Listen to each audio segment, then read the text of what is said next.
We're all live. All right. We got hit with some crazy news. It's not necessarily bad, but it was tremendous.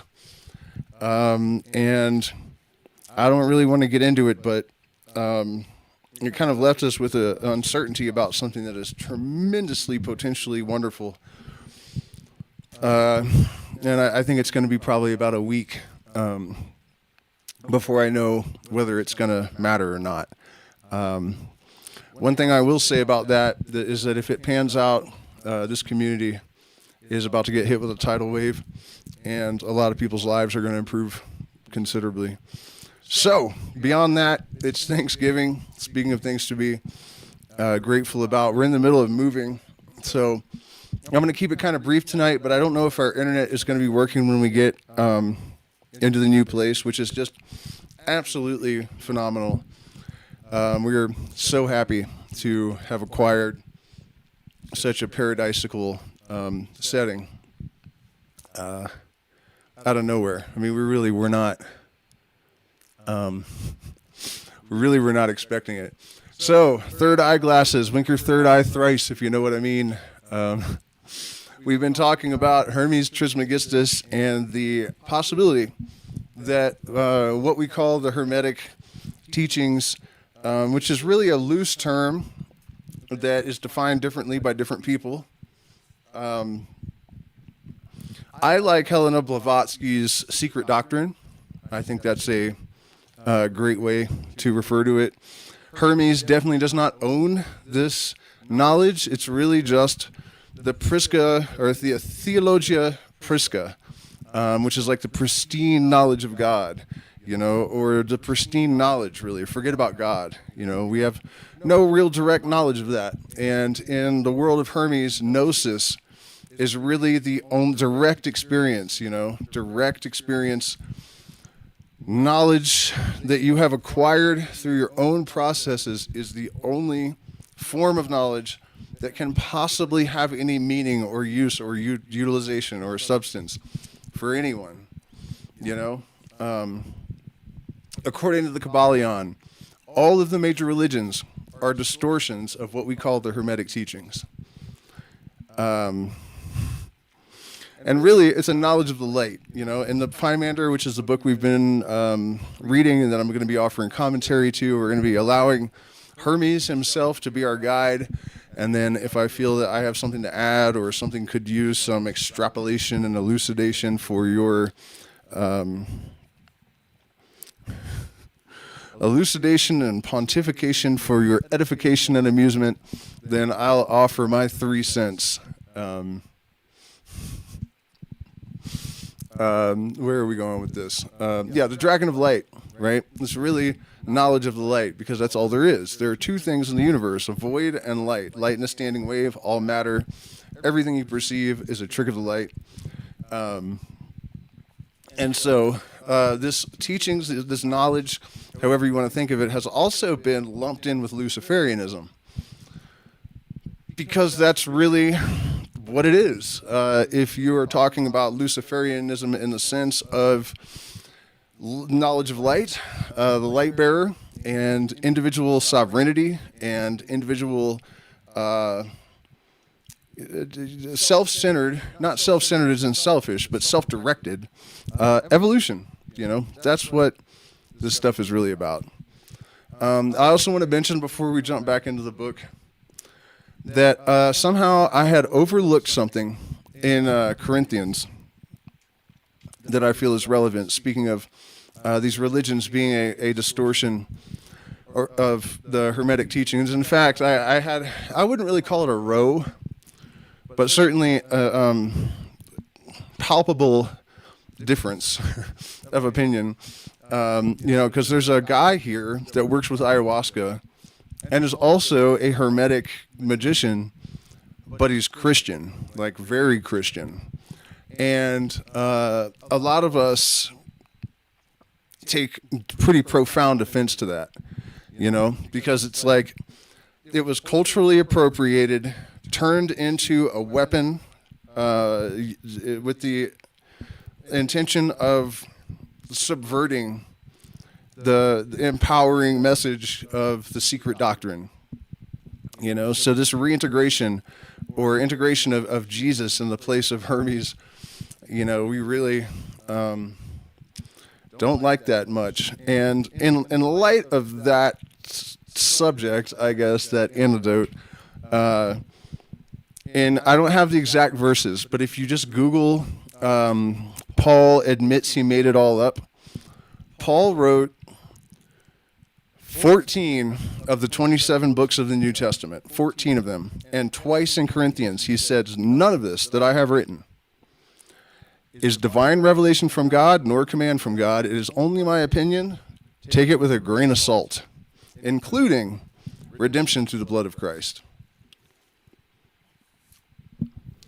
So, it may seem like I'm trolling or being mean-spirited, but I think actually the dissolution of these perversions of light, these distortions of light, need to be disintegrated and disposed of in order for us to get back to the real self-evident primal truth. I was talking to a friend of mine today. He is not quite 10 years younger, different generation, totally different background. Not even a tremendous amount of psychedelics, I don't think. And when we eventually started to talk about our sort of metaphysical thinking or our ontology or, our beliefs about the universe, we realized that they are exactly the same. Down to the most, the finest detail, anything you can think of, any aspect of any of it. And of course, I've encountered this many, many, many times, And so the logic is that, and it's the same thing happened when I found Hermes writings, that I realized this is, how I and people like me just naturally see the world. And I think that it's not really even anything that extraordinary. It's just what happens when people are not susceptible to indoctrination or not exposed to it enough, that it actually is simple and evident to understand how the universe works, and our place in it, and to understand our role in the universe. It's not some extraordinary feat to become illuminated and enlightened like the Buddha. The way Buddhism frames this. I'm actually very suspicious of that. Enlightenment, as far as I can tell, is a spectrum. Anyways, it's not like you just arrive and suddenly you know everything. But yeah, I think that it should be our natural state. And the fact that we have kind of been conditioned to believe that it's such a lofty, rare condition for people to achieve any, marked level of illumination is a lie. And it's a lie that keeps us trapped because we have this limiting belief that it's so distant and inaccessible when really it should be normal. It should be our normal. It's our divine right to have this knowledge and understanding. So let me check in with the chat real quick. I've been having tons of technical problems with my computer. Most of you know, including tonight. So let me make sure my audio is still up and running. Also, I'm seeing some weird stuff in the audio feed, and one of my bugs is that my monitor headphones are not working. So please let me know if there's a bunch of noise that I can try to get rid of. Let me see. Yeah, okay, cool. Yeah, there's actually a decent number of us in the... So let me switch my OBS so that you guys won't see the ridiculous wad of coca paste in my cheek, and you can see the Pymanders. And if you're new to the stream, how do I do this? Is it screen capture? Yeah. There we go. All right, damn it. You know what? I don't know why, guys. I'm really sorry about this. But in the vertical feed, it does not switch when I change my OBS. I have no idea why. Let me see. Oh, I have an idea. Did that? Nope, that didn't help, did it? Yeah. Sorry about that. You'll just have to stare at me instead of the book, which I guess isn't the worst thing that's ever happened. so you will be able to see the wad of coca. So where was I at explaining all of this? Okay, this is 1650. Originally Arabic. There's actually a very strong Arabic current in, or Hermetic current, excuse me. And this book was translated to English from the Arabic in 1650. It was published.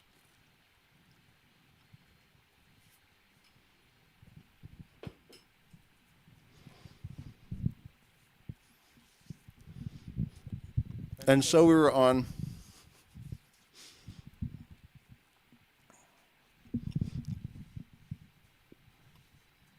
page 25, and I'm trying to look at it and see if maybe we should go back a little bit and give some context, or let's see. No, perfect. Buddha in Egypt was called Hermes Trismegistus. And now synchronicity is actually a huge part of this system. Not so much traditionally, but really this tradition today, I mean, it's not even a tradition. It's an aggregate of syncretic protocols, really. So, better way to frame it. But anything that develops and sustains your dialogue with the universal mind, which is also a dialogue with the subconscious, right? So there's those two aspects which are really one thing. And when you do that, synchronicities become extremely consistent. In fact, I was going to share one. Something ridiculous just happened to me. Oh yeah, I can't talk about it yet. That's what I can't. I want to, but I can't. Anyways, we were just talking about the Buddha, and I did not read ahead. And that's the first word. Buddha in Egypt was called Hermes Trismegistus. Lycophron calls him Tricephalus. This speaks for itself, as we are aware that Buddha is identified with Brahma, Vishnu, and Shiva. The Tao was the instrument of death, but it was also what Ezekiel ordered the people in Jerusalem to be marked with, who were to be saved from the destroyer. It was also the emblem of the Tyrannus, or the Thoth, or Tautates, or Tot, or Hermes, or Buddha among the Druids. It was called the Crux Hermes. The Old Hebrew, the Bostonian, and the Pelasgian have the letter Tau, thus X. The Etruscan addition symbol, multiplication symbol, X, the Coptic cross, the Punic, whatever that thing is. And I'm sure you guys have caught on to this already, but, I kind of opened this talking about how all of the major religions are distortions of the secret doctrine. Even a lot of the Bible stories are tales of Hermes. The tales of Jesus are actually, Dionysus turning blood into wine, but a lesser known, pineapple juice. Gracias, mi amor. A lesser known one is David and Goliath is actually based on Hermes slaying a giant. And so the cross, we have this T, the Tao, Coptic cross. This is an illusion. I don't know if they're going to get deeper into this, and eventually we'll do plenty of fleshing out the relationship between Trismegistus and the Christ myth. The opposition, which the possibility of the powers of nature acting in the conversion of the baser metals into gold, evokes from the supposed learned modern people with whom we confess we are at utter issue, is remarkable. Okay, so this book was written and published in a time when alchemy was, not new to Europe, but was like a current thing. You know what I mean? This is the time of the alchemists in Europe. And as recently as when I was a elementary school kid, they believed that elements could not be transmutated. And this is evidence of how bad the education system is in the United States. Because due to this, which I was still hearing about at least in junior high school, I assumed when I read about the laboratory where they've turned mercury into gold with an electric charge, which, by the way, is exactly how it's described being done in Albert Pike's 1851 Masonic book, Morals and Dogma. That actually happened in 1983, and they were still teaching us in 94, 95 that it was impossible in the public schools. So that kind of thing could just be a misfire, on the part of the education system. But I'm more inclined to think that it's a deliberate oppression of this knowledge. In case you're new to the stream, speaking of Albert Pike, one of the things that he mentions and describes in Morals and Dogma is the fact that both the Egyptian authorities and the Roman authorities realized that the mysteries were illuminating people and that illuminated people were impossible to rule. And so they sent people to subvert the mysteries and to sabotage them. In Rome, there were the archon magistrates, which is where the entities in Gnosticism, the archons that stop people from getting, profound spiritual knowledge. That was just, they were humans. They weren't spirits. But yeah, so the authorities have been aware of the power of this knowledge to liberate the masses for hundreds of years. And this is a 33rd degree Mason writing this, and we know that there's a lot of them in positions of power. They're aware of this. So, probably deliberate. And another thing that I wanted to just gloss over is that, most of you watching this probably know, but the idea of alchemical transmutation, not only is it one of the mystical things that the mainstream has loved to mock and ridicule, even though their scientists have been doing it for 30 years, 32 years.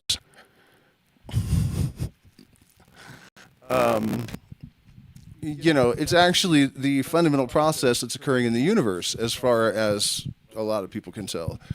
Physics doesn't tend to agree. There's a lot of schools that are, contentious. String theory, every month you're hearing it's debunked, and then that it's not, or maybe they had a bit wrong, and then there's quantum loop theory, which I, had a vision that showed the universe working in this way. And then quantum loop theory came along like 10 years later, and I was like, that's nuts. Doesn't mean necessarily that it's true, but that's one of these contentious areas. And quantum loop theory basically says that the universe is an alchemical transmutation process. The gold of pure consciousness, right? Because the pure energy, the light, the electromagnetic radiation is really the quintessence. It is the mind of God. It is the universal mind's operating platform. And so, the light descends into matter, and it becomes the prima materia, and then through a process of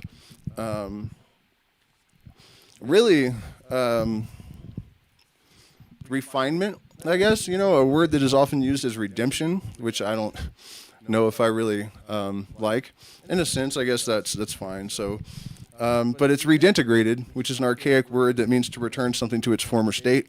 So the light becomes matter, crystallizes, and it dissolves again and is redintegrated back into light, which is also spirit, and then clarity, which is like unspeakably minuscule.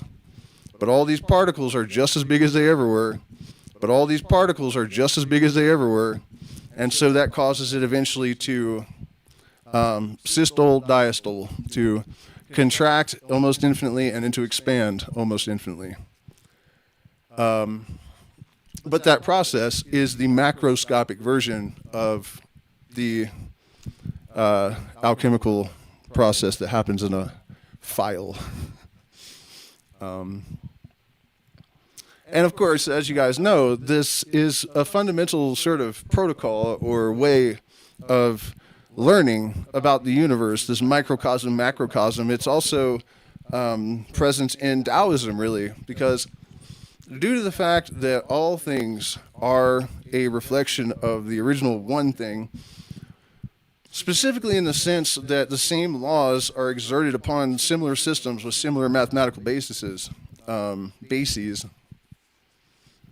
This is why a Zen master will tell the student who asks him a question, he asks him 10 different questions every time, he just tells him to watch a leaf spinning in a puddle.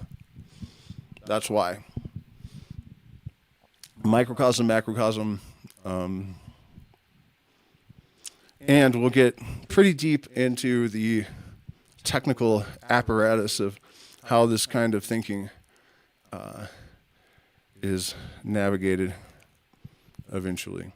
Okay, so, there is one other thing I want to mention before we move on, and this came up today, and it's really interesting, and I'm not trying to be condescending to our Muggle contemporaries, right? I honestly don't care if it's condescending, because it was condescending to us in the first place.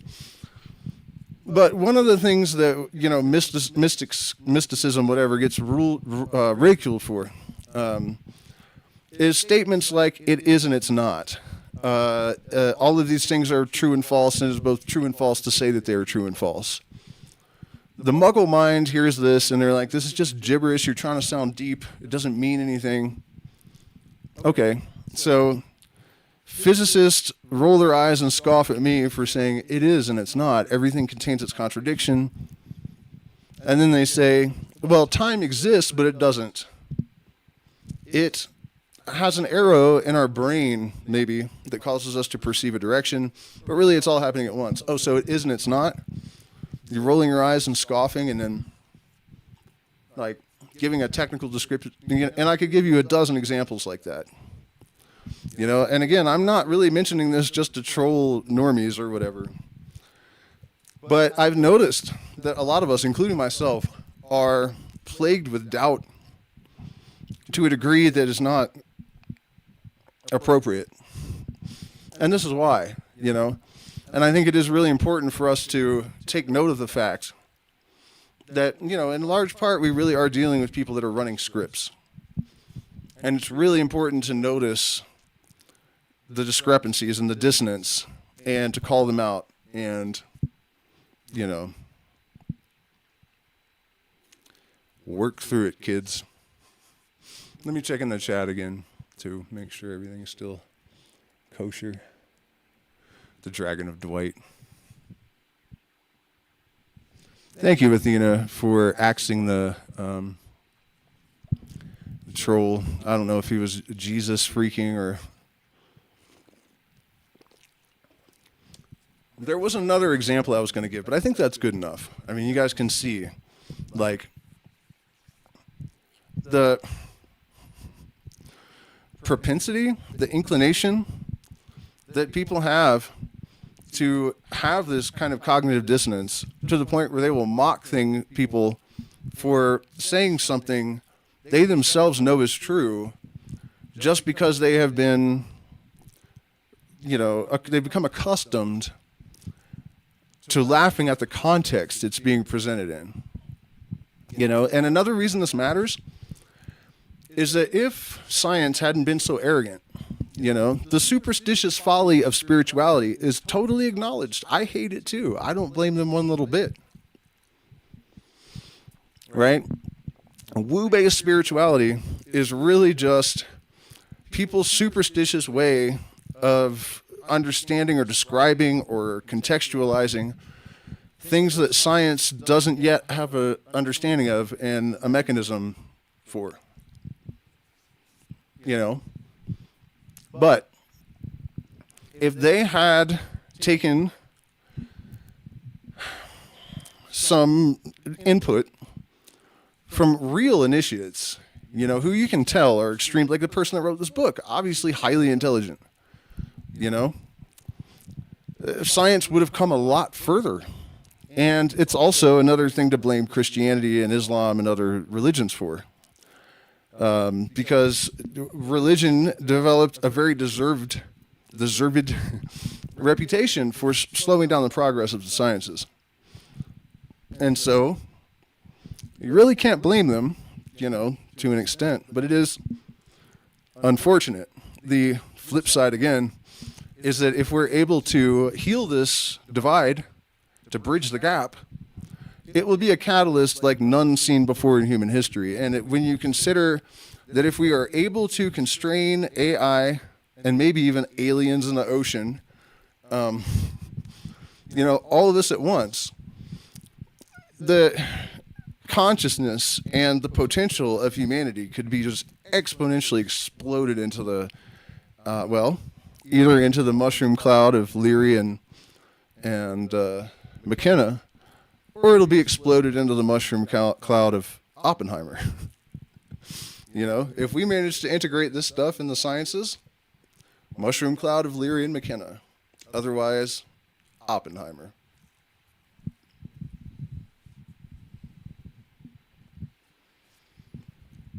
So, we were talking about base metals and the transmutation. I'm actually not going to stop talking about alchemy yet. Tremendously important. People observe pretty ubiquitously the artists, great musicians, the 27 Club. They don't make it past their Saturn return. Heroin addiction, alcoholism. All of this stuff is personality problems. Bad personality problems. John Lennon punched a female reporter in the face and broke her nose for taking a picture of him. The guy's a rock star that comes with it. You know what I mean? Like, crazy stuff. You guys know. Jim Morrison burning his hotel room with his wife locked in the... You know what I mean? There's a hole in the soul where the light comes through. Right? Some people take issue with that, like the belief that you have to be damaged to be a great artist. Show me otherwise. Where? Show me. And there is another tenet of the Hermetic sciences, the occult sciences, that opposites actually produce each other. And more succinctly, they interact in a way that produces a third thing, right? Male, female produces child. Hot, cold extremes produce warmth that's habitable. And it's a third thing of a higher nature. So this idea that you're able to transmute lead into gold, it's not actually lead, it's mercury. Lead is part of the process, but that's a misconception that people have. You also transform your traumas into knowledge and wisdom, and really everything negative that exists in the universe exists as potential to be transmuted into something useful and positive. All of this raw material is there to create the philosopher's stone, the quintessence.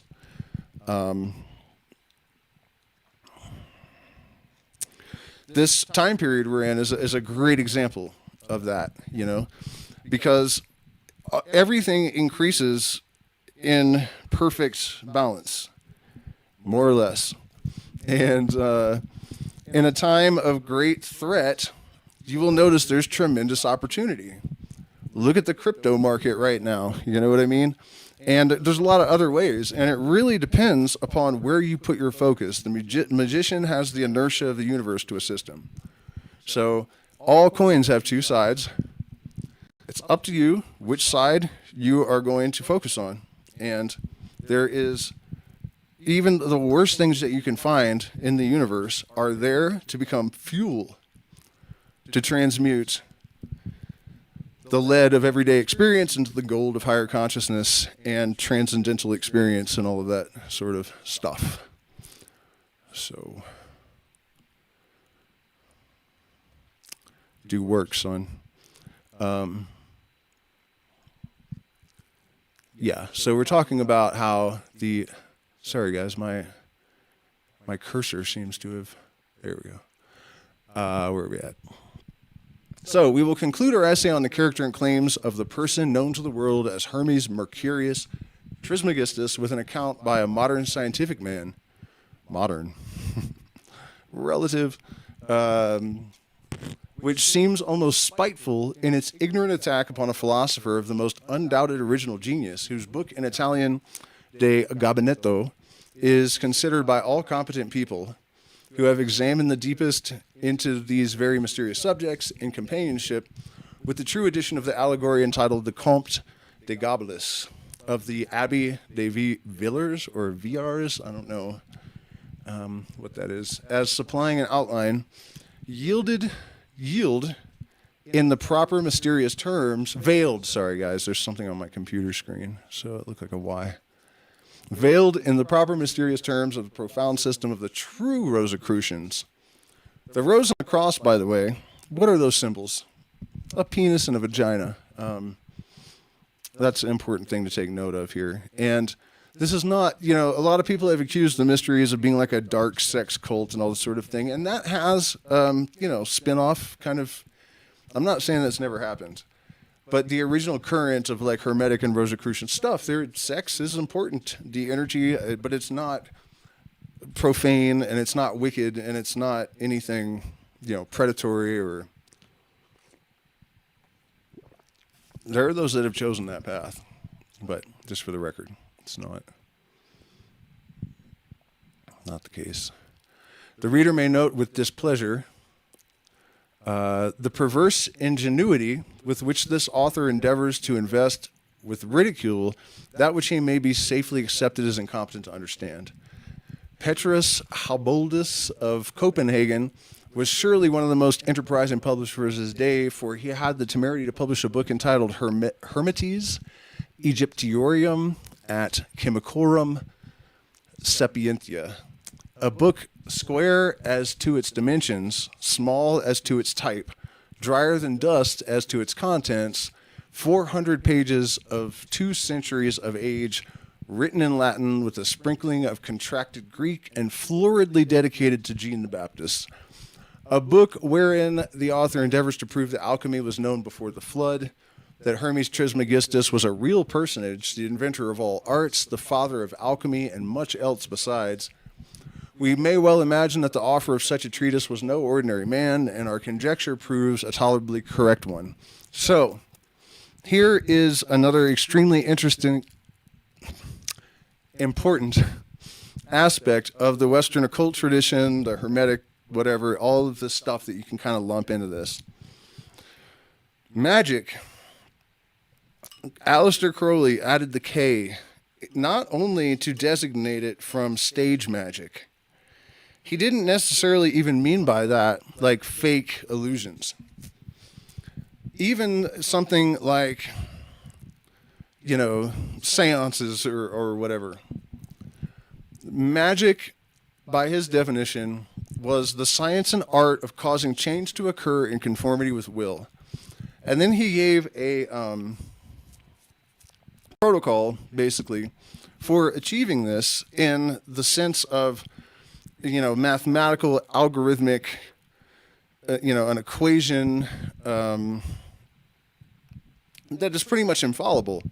And it's true. Let's see if I can remember this off the top of my head. One of them is any change may be effected through the proper kind and degree of force to the proper object through the proper medium, or the proper kind and degree of force through the proper medium to the proper object. No object is capable of any change of which it is not inherently capable. We cannot make men from tin, and on like that. And the premise of it all, though, goes even beyond that, that every person has the capacity to access higher genius.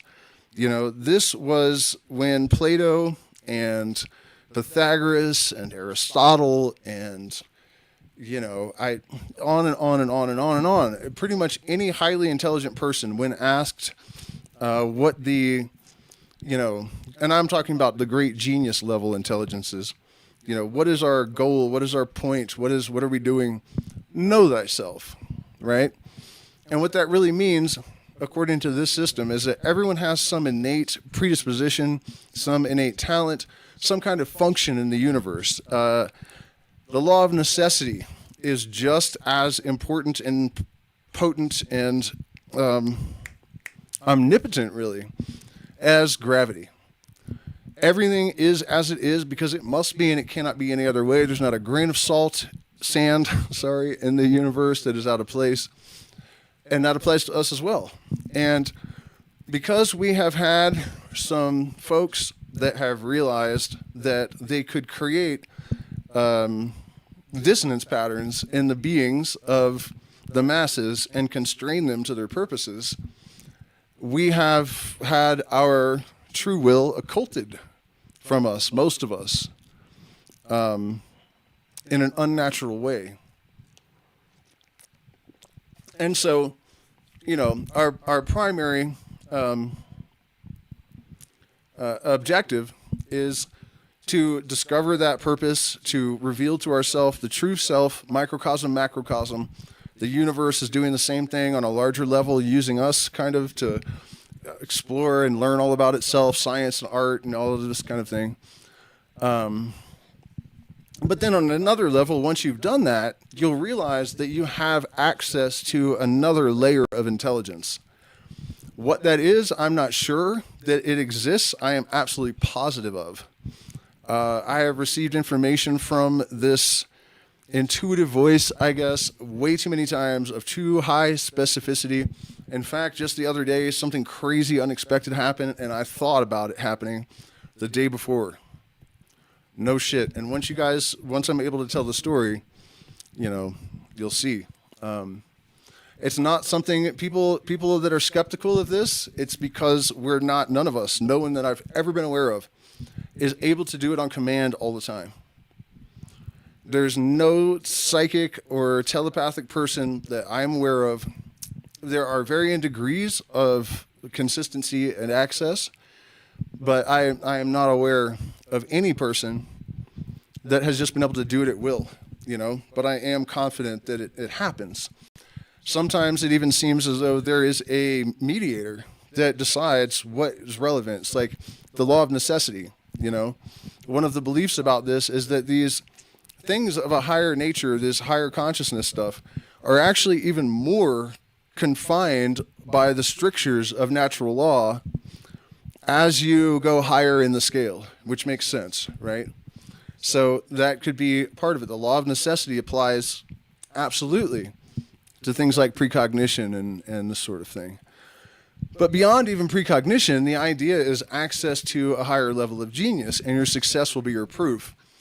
And then if you look at the life of Aleister Crowley, regardless of what you think of him ethically or whatever, the fact that he wrote, I don't know how many tens of thousands of pages on how many subjects and the level of genius, and he was beating people in chess games with blindfolded with his back to them, memorizing their moves and calling them out and beating them two at a time, and climbing K2 and every, you go through the list of things in his life, your success will be your proof, right? That we can access this higher genius. You cannot explain Aleister Crowley without admitting that this is a thing.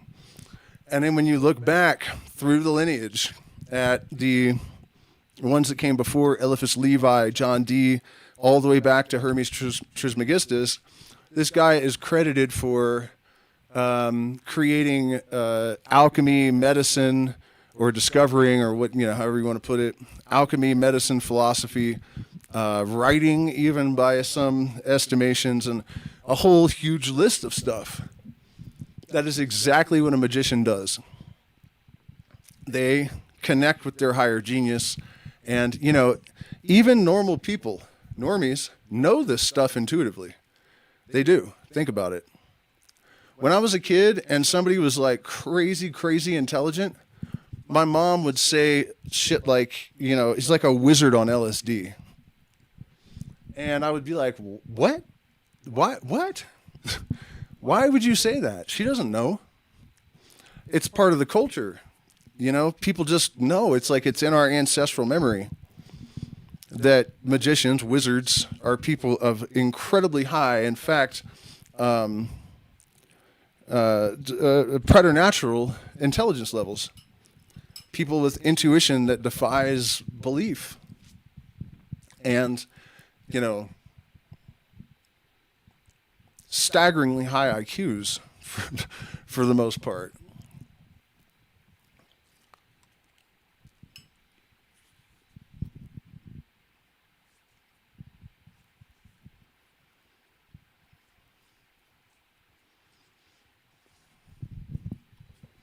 Okay. I don't know how much longer this introduction is. And I have to move. We'll keep going for a bit. Oh, here.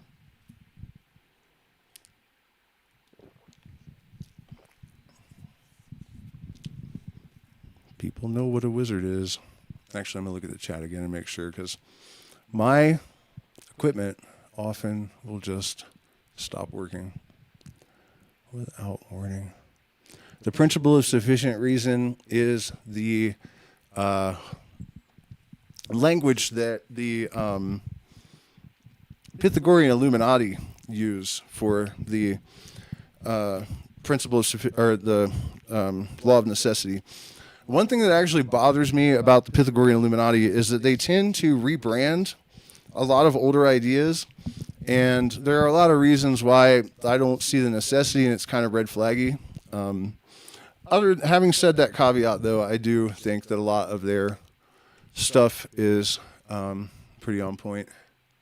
They can call themselves the Illuminati. By the way, you guys, hit the like button, please. Consider subscribing. If you do, hit the bell notification. I found out that my click all is lower than average on YouTube, and I hate that.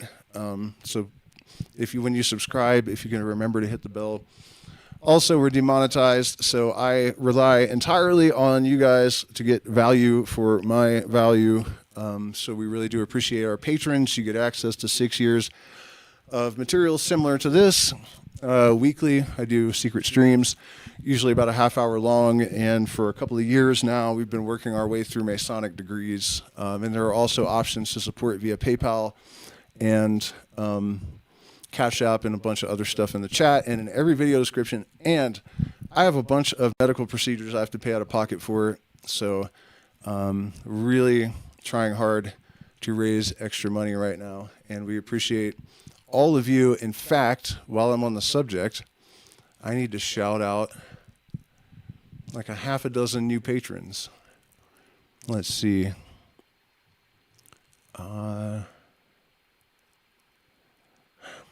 Where is this list?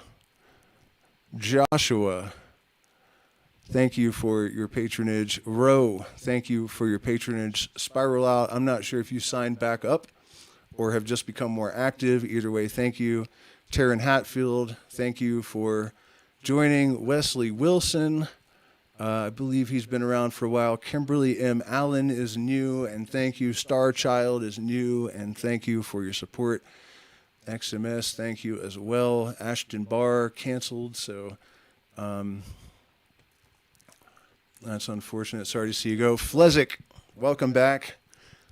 Several of these patrons are actually returning patrons, so I appreciate you guys. I hope it's because you had some difficulty and have gotten over it, or that if you did have some difficulty and have re-signed up, you were through your difficulty is actually how I'm really wanting to say that. So thank you guys all so much, and hopefully we'll have a bunch more new Illuminati after the stream when I check back in.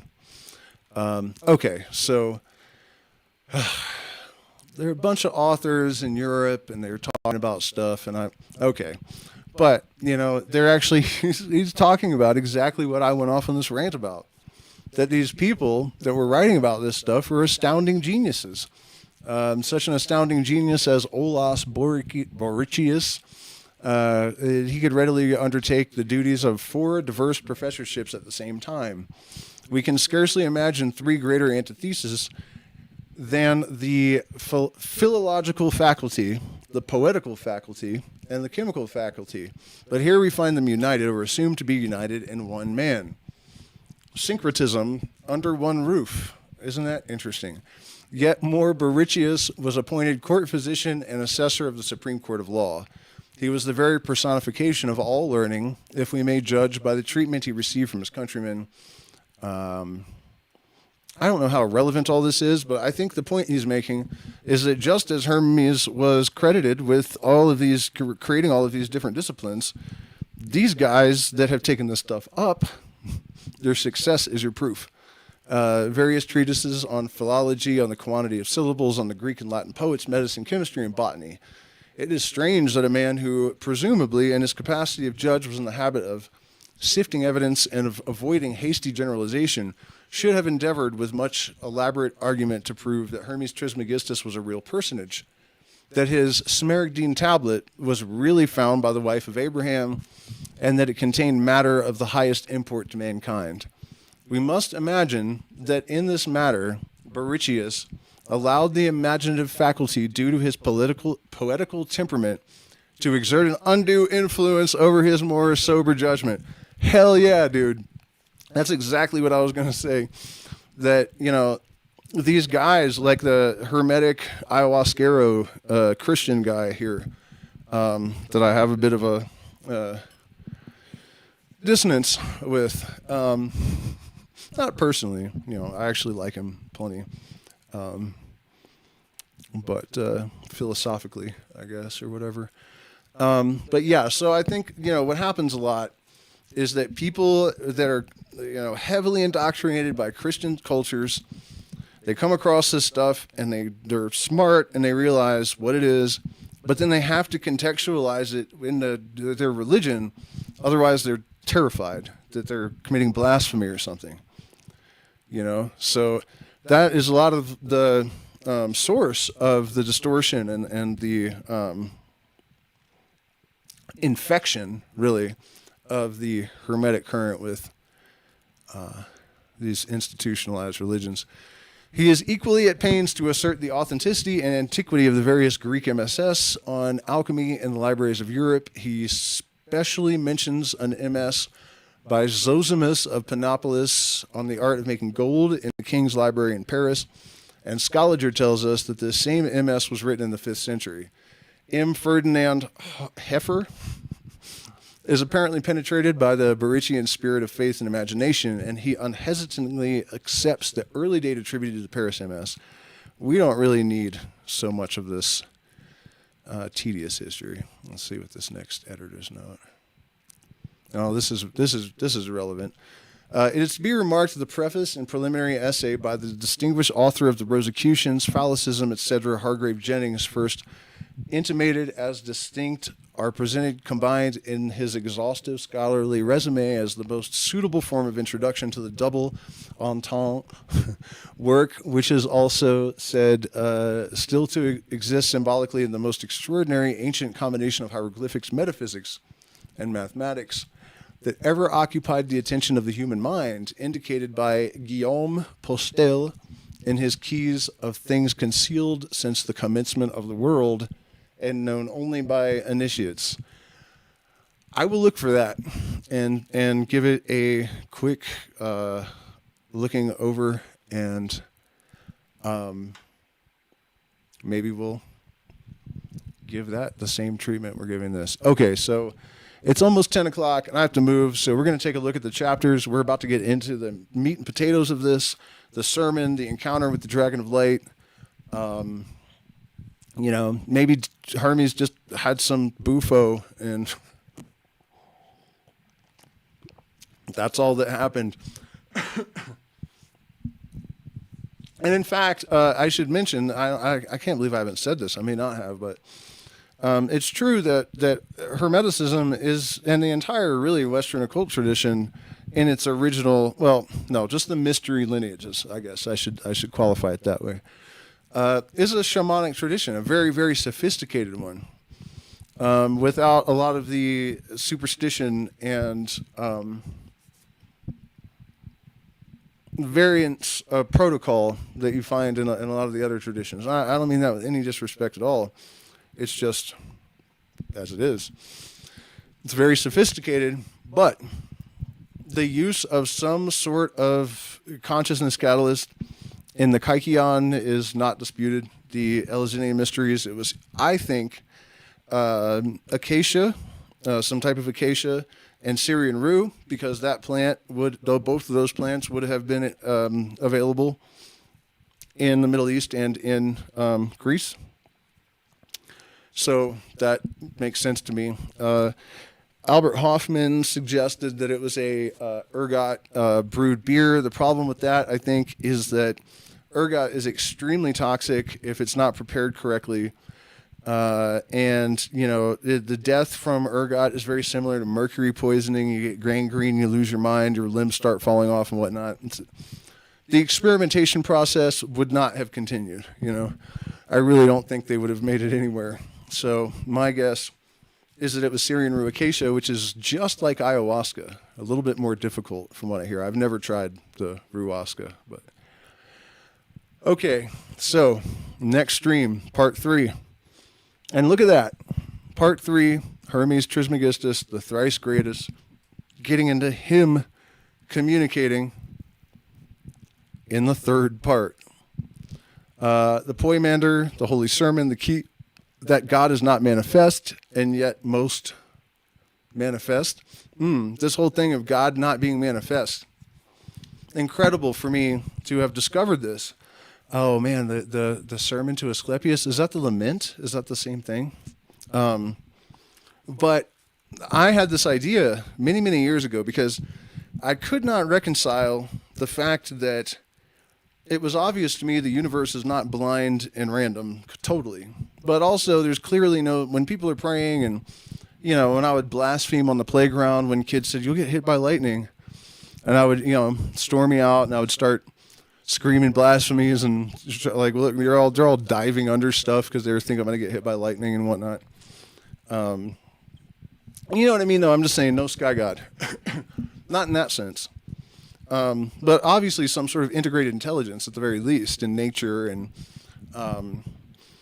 so the way that I was able to resolve that to an extent is that I thought, okay, well, let's assume that this Kabbalistic idea where there was nothingness that became aware, that the logos was actually, the spark of light came from the electromagnetic wave, because that's a vibration like a word, so logos. And the oscillation of this wave is what imparted symmetry to the chaotic primordial soup. But this was just the most absolutely fundamental, basic level of consciousness possible. And as creation complexified, you know, and all the mystics tell us this, that the universe was produced by replication through reflection, right? So this thing that we call God is actually becoming more sophisticated, more aware, more developed, just as we do throughout our life, microcosm, macrocosm. And so in a sense, only exists at the end of the process in its totality. Just like everything else, it's developing.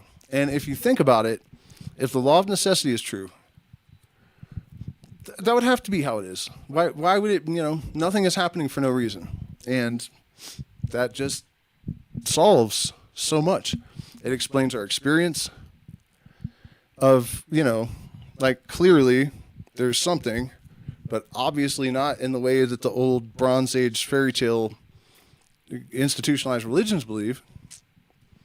This seems like a reasonable resolution.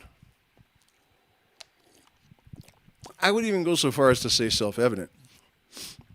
The true scripture is written large upon the land for those who are able to see it.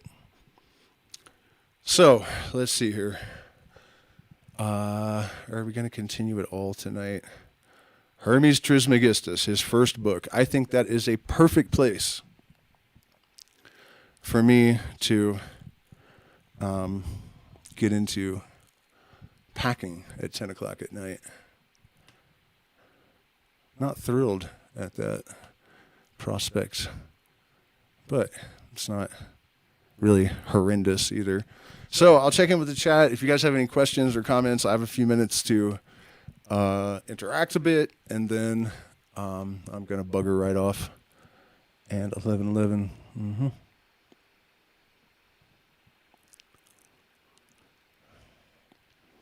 You can, too, watch it from the beginning with the speed increased. You just have to stop it and wait till it's finished and then watch it with the speed increase. How much is the Patreon? To access all of the secret streams and whatnot is the $10 tier. And then if you want to have consultations on various subjects that I consult, the rate is $50 an hour. And that includes guitar lessons. And I hate to call it life coaching, but I guess in a sense it's what it is. I would, you could say instruction in the mysteries, because it's kind of a combination of psychoanalysis and that instruction in mysteries, all self, separation, illusion. Get that right, everything else becomes easier. Well, yeah, that's a huge, huge part of it. I can turn lead into gold. One click, scrap lead from pipes. Well, the actual process is, and this is really interesting to me on a couple of levels. Mercury being, the symbol of Mercury, I guess. I don't know what else to say about that, but, it's what it is. Mercury is also the symbol of Mercury, the person or the entity, and the metal, too, which has interesting corollaries with all of this mythology. And also, well, I'll explain in a second. This is a weird one, man. But it's the closest to the sun, which is gold, right? Knock a proton off, it's the closest element to the gold. And all the gold on Earth comes from stars. I mean, this line of conceptual continuity really is just miraculous. And then when you consider the people that named the sun and Mercury, I know I give this example a lot, but it's wild. And just, the way the subconscious will bleed things through, that's how I think this happens. The sun, SOL, you put you in it. You have the individual soul. Our consciousness emanates from the sun. It's absolutely wild. But then on another level, the process that they use now in laboratories to convert mercury into gold is described in this 1851 Masonic tome here. And it was done the same way that they're doing it in the laboratory. Electrical current and mercury and lead. And then there's also this, and this one's a little bit more difficult to explain, but it also is a great sort of elucidation of the universal mind, and how we detect it. And I think it's also a good example of the old cliche that all that is metaphor, that what they call the veil in the occult traditions is like a Fourier transform that converts the ideal to the actual in some way. And so in Egypt, there have been burial chambers surrounded by mercury, right? But also, it's not the Aztecs. I can't remember the name of the tribe, but they are a subgroup of the Aztecs, or were. They also put mercury around their burial chambers. Mercury, one of his primary functions was as a psychopomp, ferrying the dead to, Hades. What the fuck? You know what I mean? It's not like the Aztecs had this association with this metal and this name and this, but yet we find the metal serving the same purpose in two completely disparate cultures that almost definitely didn't communicate. I know there's some evidence that there may have been. There's like a white guy painted somewhere in like an Aztec ruin or something. But you know what I mean. That's crazy. Unless there was contact, and then I guess it's not as crazy. But still, the metal, the connection is not ostensible, I guess. Is that the word? It's not,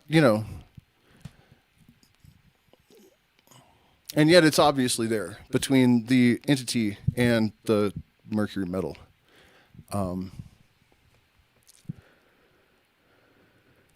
Okay, let me look at the other chat too. I don't see Hermes Trismegistus, technology of the ancient days of Atlantis, Babylon, Tesla Tower, Homey frequent. What?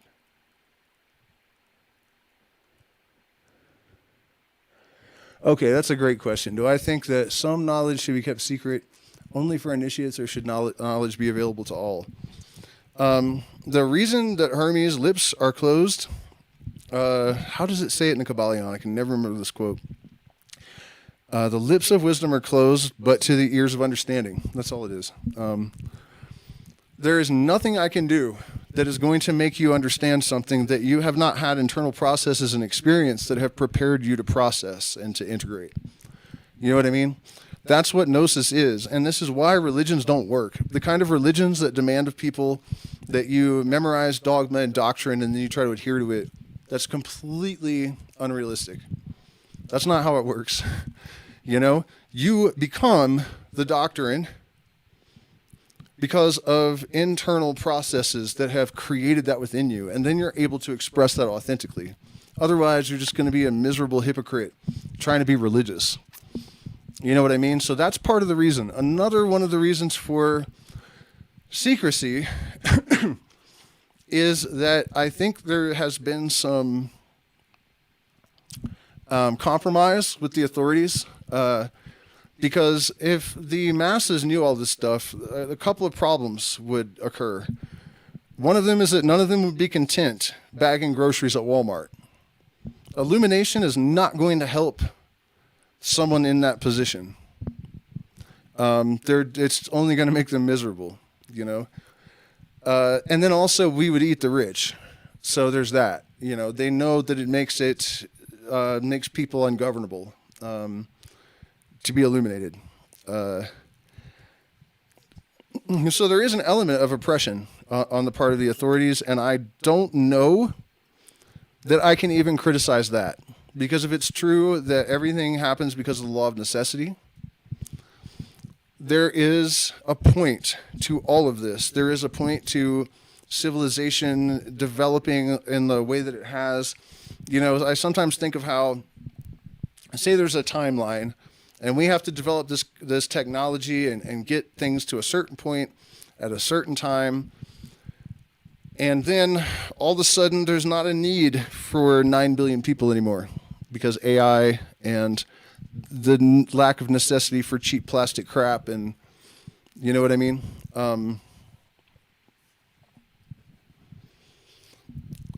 You can see, without going too deeply into this and making people angry, from a certain perspective, you can see the law of necessity.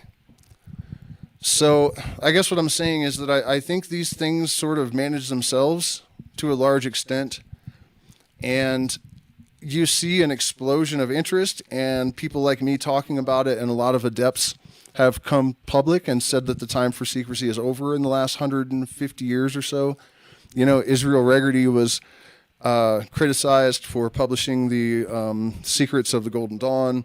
Aleister Crowley published the key to understanding the entire symbolism of Freemasonry in chapter 69 of the Book of Law, the way to suck seed and the way to suck eggs, to the extent that 2 33rd degree Freemasons showed up at his door and were like, "How dare you print our secrets?" And he's like, "I haven't taken initiation." And they made him the head of the outer order on the spot of the OTO. Because they're like, if you figured all this out on your own, dude, like, nice to meet you, Hermes, in your current form or whatever. So you know what I mean? It's like, add the right spice at the right time to rise above all the dirt and grime. I think that could be happening with humanity.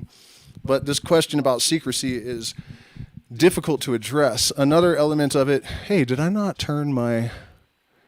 I thought I turned my... Yeah. That's weird.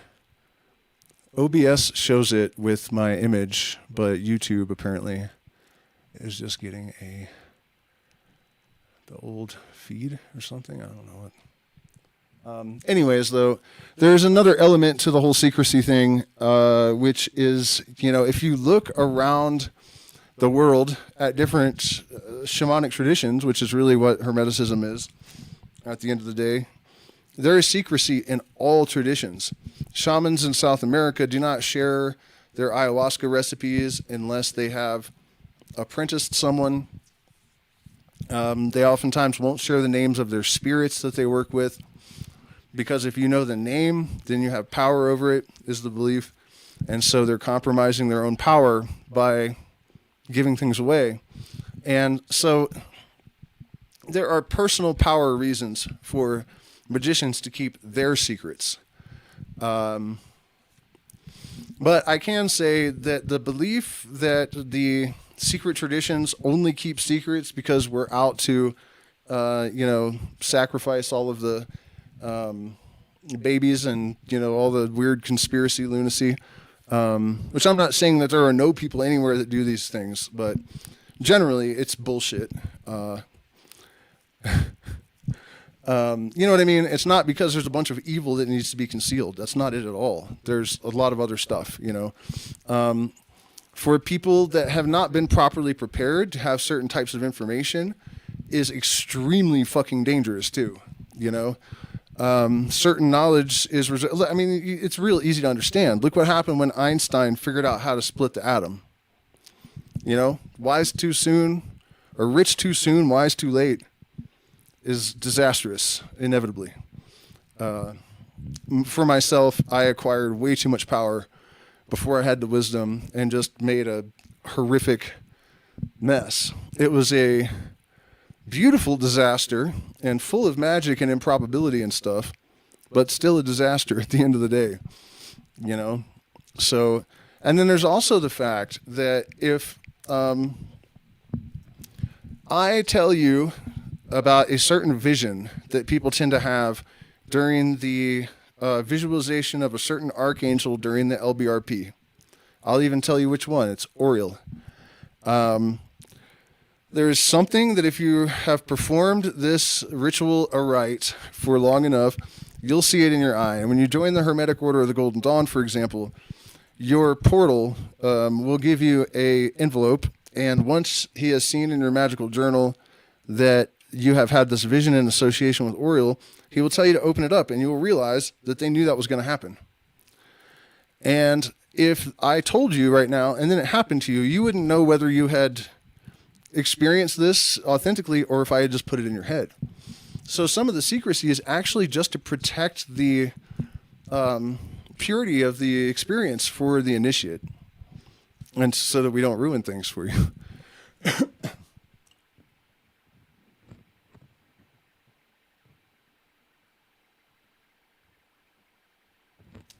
Is there any knowledge still secret? Yes, there definitely is. There's no religion here, Jamie. That we're talking about the Hermetic mystery tradition, which is really more like a protocol of studying philosophy, science, making observation, altered states of consciousness. A whole toolkit that is engineered around catalyzing processes that result in gnosis in the individual, basically. Long story short. No religion, no dogma, no prophet to worship. None of that. I met a guy who was telling me about the sun god and monoatomic gold. He said he was an alchemist. Yeah, he might have been batshit crazy, but I can tell you what he said. Somebody was telling him about the sun god and saying he was an alchemist and talk about monoatomic gold. Gold is, in my belief and in the Incas' belief and the Aztecs and Babylonians, Syrians, Egyptians, the alchemists, the North American tribes, a lot of them as well, maybe all of them, I'm not really sure, thought of as crystallized light, which is therefore crystallized consciousness. The Inca called it the sweat of the sun god, right? The prima materia, alchemical gold, is basically a substance that is a bridge between physical gold and this etheric gold. And there's actually several different forms of it, physical and non-physical, and but that's the best for this analogy. And so, for example, like I found myself way up high in the Andes, so close to the sun, in a sun-worshipping area. We're San Pedro cactus, which the shamans say allows you to have a dialogue directly with light. And there's tons of gold here. The electromagnetic frequency around this area is actually apparently like more dense or something than anywhere else on the planet. And so taking colloidal gold, combined with all of those circumstances, I think has really enhanced my ability to advance, right? So I don't, based on what you wrote, I'm not 100% sure, but I'm willing to bet that that's what he was talking about. So he asks, is any knowledge still secret? Yeah, there's stuff that I won't say publicly, for sure. What branch of the Illuminati did you mention? Is it the Pythagorean Illuminati? Yeah, the modern Pythagorean Illuminati, but really the real Illuminati is the Pythagorean Illuminati. The Illuminati is not what people think. It's not some group of Hollywood sex weirdos that are, whatever. It's not that at all. And one of the things that has always really bugged me and blown my mind is that no conspiracy theorist I've ever met has read the Weishaupt papers. Now, I'm probably not pronouncing his name right. But the founder of the real Illuminati, his house was raided because one of his runners was struck by lightning, and he had a message in his breast pocket, and the cops found it, and they realized he was trying to subvert the Masonic lodges and the banking system and the education system and get rid of religion and borders and create a world where Illuminism was taught, where, people were not brainwashed. I mean, anybody watching the stream right now, if you go and read his papers, you would vote for him for president above either of the last two candidates in a heartbeat. Every single one of you, guarantee it. That's why they've told you to be afraid of them and hate them and to think that they're evil. Because it's like the key to liberation. People that study propaganda should be more weary of these alternative narratives, because that's where the real propaganda is going to be, to try to get the sheep that are escaping to turn back around and run right back into the herd. But yeah, what I was saying is, luckily, Pythagoras happened to travel to Egypt right around the time that the pharaoh realized the mysteries were a problem, that people taking psychedelic plant potions and actually figuring things out, you could not rule these people. So that's when the monotheistic religion was suddenly forced on everyone. The mysteries were outlawed, and Pythagoras, around the time this happened to be happening, was heading back to Greece to found his mysteries, which became the Eleusinian mysteries. But then around the 3rd century, the Roman consulate was like, wait a minute, this is a problem, and they banned it. Aristotle said, without the mysteries to guide them, humanity will be lost, and they will not even survive. And look at us, And so they sent the archons, which are a certain type of magistrate, in to subvert and sabotage the mysteries. And then they used a lot of what the mysteries taught to create Christianity in a sort of dumbed down and re-engineered version. The spies, the archons that penetrated the mysteries in order to steal the secrets, learned a lot about psychology by doing that. And they also learned by observation that, people know the truth when they hear it. So they knew that if they veiled the truth in a myth, people would sense the truth in it, and they would dedicate themselves to it with that insane commitment that you see in Christians, right? The sun as the source of our soul, and Jesus walking on water, is light reflecting on water. The sun appears to be suspended for 3 days on the Southern Cross. It stops moving for 3 days, and that's the time in the tomb. You guys know all that whole yarn, I'm sure. But, that's why, and this bugged me for a long time, thinking, because I knew, reading it, I was like, man, initiates wrote the New Testament. There's no doubt about that. So who are these people that betrayed their oaths and betrayed humanity and perverted the mysteries and, did this on behalf of the consulate in order to rule? And what the fuck? And then I realized, when I found out about the archons in this 33rd degree Mason's book, that they were spies that were sent in there with that purpose. So it's not like they were genuine initiates that betrayed everyone. They were spies. And that's how that happened.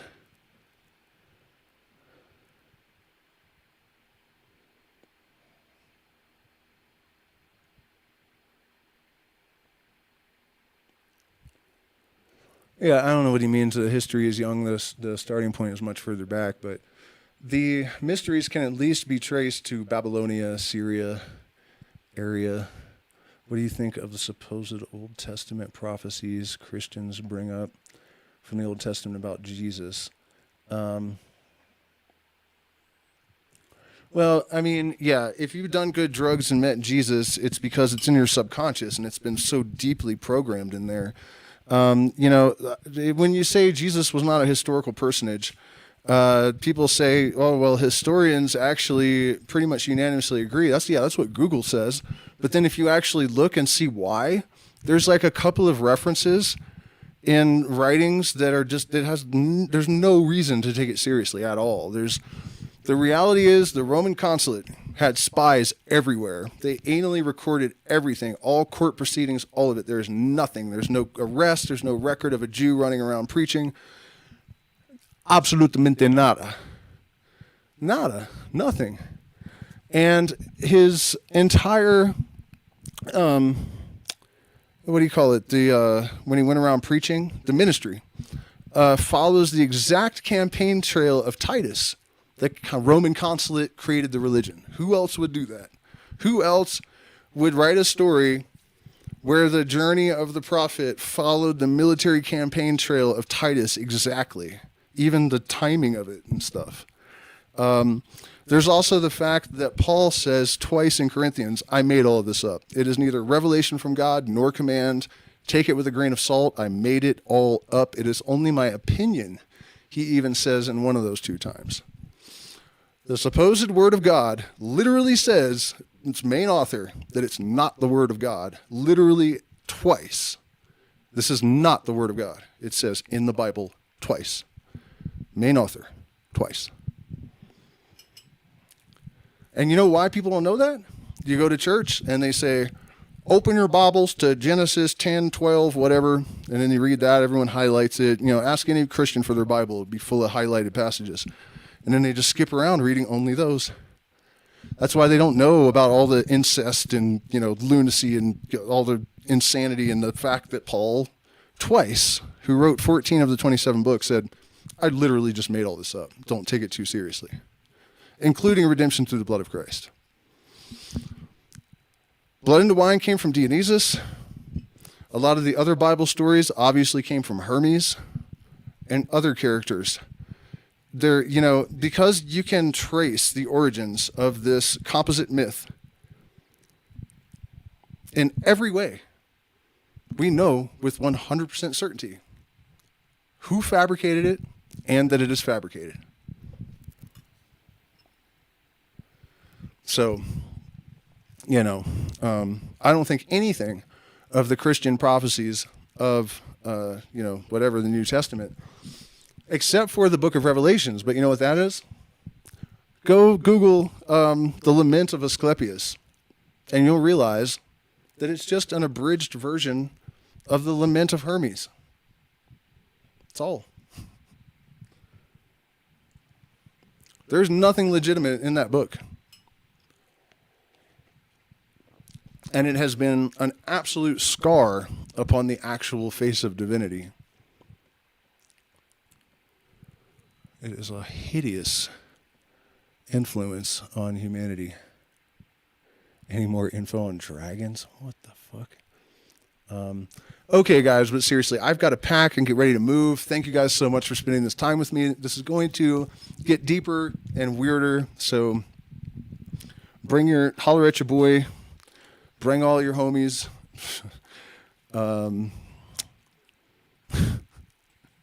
Wink your third eye thrice, if you know what I mean. Yeah, we're going all the way down the rabbit hole, and we're never coming back out. What was that? The red pill or the blue pill? You know, you can't go back. So please hit the like button, share, subscribe. Happy Thanksgiving. Consider becoming a patron because we're demonetized, and that doesn't help pay the bills. So you can, which is amazing, and we love you for that. All of our patrons are deeply appreciated, and they get perks. They do get perks because we love them. And good night.